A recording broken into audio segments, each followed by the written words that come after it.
أعوذ بالله من الشيطان الرجيم. السلام عليكم ورحمة الله وبركاته. بسم الله والحمد لله والصلاة والسلام على رسول الله sallallahu alaihi wasallam. Yang mulia tuan-tuan, tuan imam, tuan Bilal, sahabat-sahabat, tuan pengurusi, sahabat-sahabat jawatan kuasa, sahabat-sahabat muslimin dan muslimat yang dirahmati dan dikasihi Allah Subhanahu wa taala. Alhamdulillah, pagi ini sekali lagi dapat kita bersama dalam solat subuh berjamaah dan juga tahniah kepada yang berpuasa pada hari ini, hari Khamis. Mudah-mudahan menunggu-nunggu kita pada hari Khamis dan Isnin untuk berpuasa, dan malam ini pula adalah malam Jumaat. Maka Rasulullah Allah Subhanahu wa taala menyebutkan wasta'inu bis-sabri was-salah. Wasta'inu bis-sabri was-salah. Minta tolonglah dengan Allah. Wasta'inu bis-sabri. Minta tolong dengan Allah. Cara apa? Dengan sabar dan salat. Maka sabar itu ditafsirkan sebagian ulama sebagai puasa, dan salat itu sebagai solat sunat 2 rakaat. Maka cara nak minta tolong dengan Allah ialah berpuasa siang hari dan malamnya bangun untuk mohon apa hajat kita dari Allah. Itu cara yang disebutkan sebagian ulama. Maka nak puasa hari Selasa, Rabu mungkin kita sebagian tak kuat, kita puasa hari Khamis dan malam ni kita berdoa. Mudah-mudahan semuanya dapat apa yang dihajati insya-Allah taala. Ada hadis Nabi SAW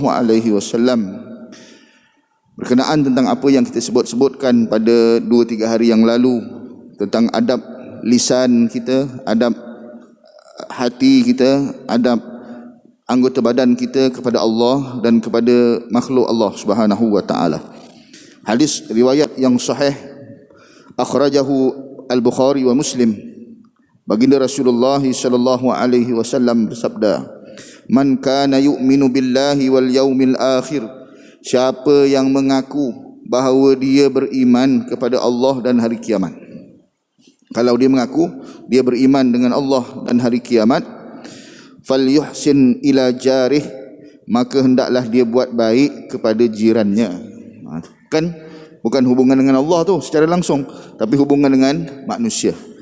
Buat baik maknanya lidahnya baik, hatinya baik, anggota badannya baik.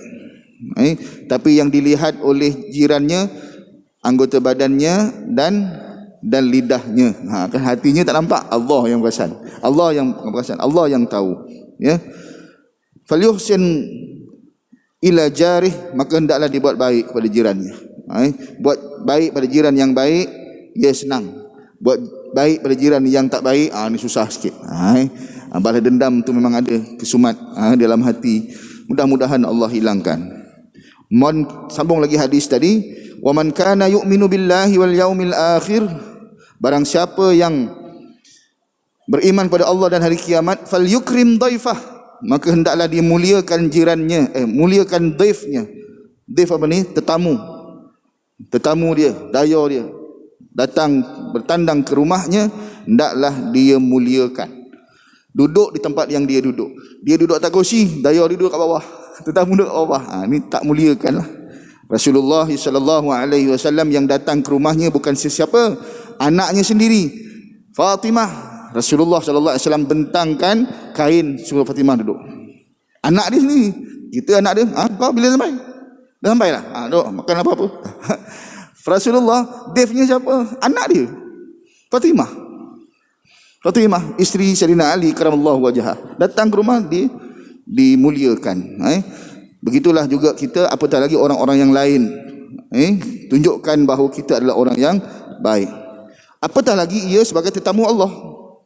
Tetamu kita kena muliakan. Apatah lagi tetamu Allah yang datang masjid. Salah apa pun, dalam keadaan macam mana pun, hormati dia. So pendek datang, hormat. Apa pun kena hormat. Dia tetamu Allah. Cakap dengan elok, cakap dengan baik. Tetamu Allah datang rumah kita hari raya datang rumah kita pakai singlet budak-budak. Hari raya pakai singlet macam mana cakap. Datang pakai singlet, datang rumah kita raya. Jadi nak raya pakai singlet. Kan? Lepas tu tak semayang lagi pula tu tengah azan, apa yang kita suarakan pada mereka? Budak-budak ni. Kan? Jadi apa yang kita sebut ni termasuk dalam hati mereka. Terus pak cik ni garang betul lah, gini tak boleh. Cuba kita baik. Cuba kita baik, akan mendidik dia jadi orang-orang yang baik. Apatahlah kita tamu Allah Subhanahu wa taala yang datang ke masjid. Bantu mereka. Bantu mereka. Entah mereka ni baru pertama kali nak berhajat datang ke masjid. Tiba-tiba kena tengking. Sebab apa? Kaus pendek contoh. Wallahu a'lam bissawab. Contohlah.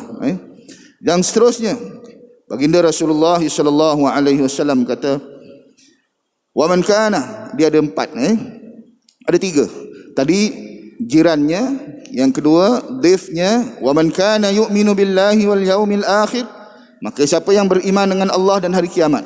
Allah mengkaitkan iman kepada dia dan hari kiamat dengan hubungan dengan manusia. Jadi tak boleh lari. Tak boleh lari. Apa dia?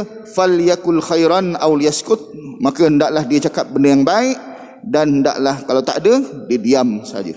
Mula-mula cakap baik dulu, bukan diam dulu. Kan? Cakap baik. Kalau ada benda yang nak ditegur, tegur. Cakap dengan baik. Teguran dengan baik.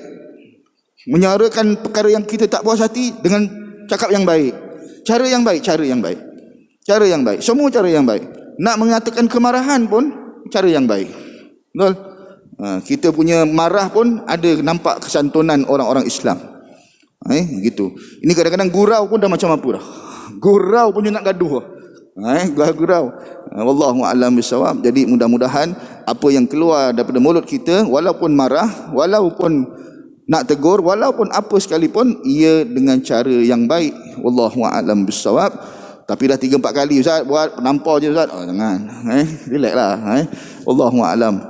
Mudah-mudahan dia diberkati Allah Subhanahu wa taala, kita juga diberkati Allah Subhanahu wa taala. Ingat pesan-pesan ulama bahawa kehancuran, bala Allah, bencana Allah datang bukannya kerana kesalahan orang-orang yang buat dosa, bukan kerana kesalahan orang-orang yang melakukan dosa, yang mereka jahat tu, mereka tak betul, tetapi kerana tidak menegurnya orang-orang yang pandai kepada mereka.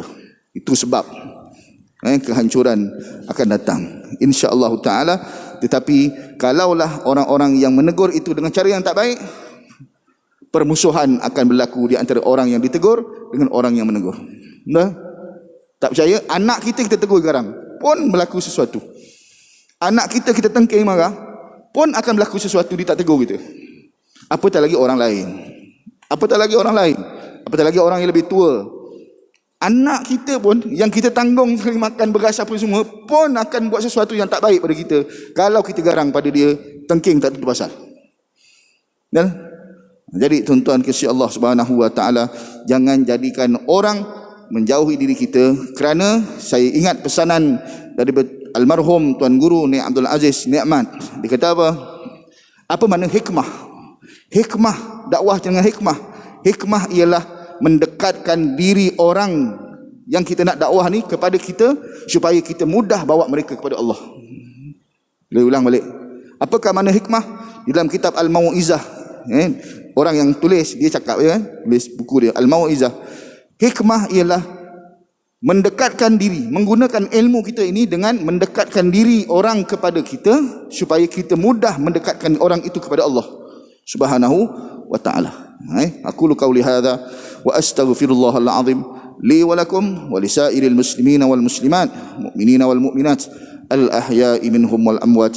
Wassalamu alaikum warahmatullahi wabarakatuh.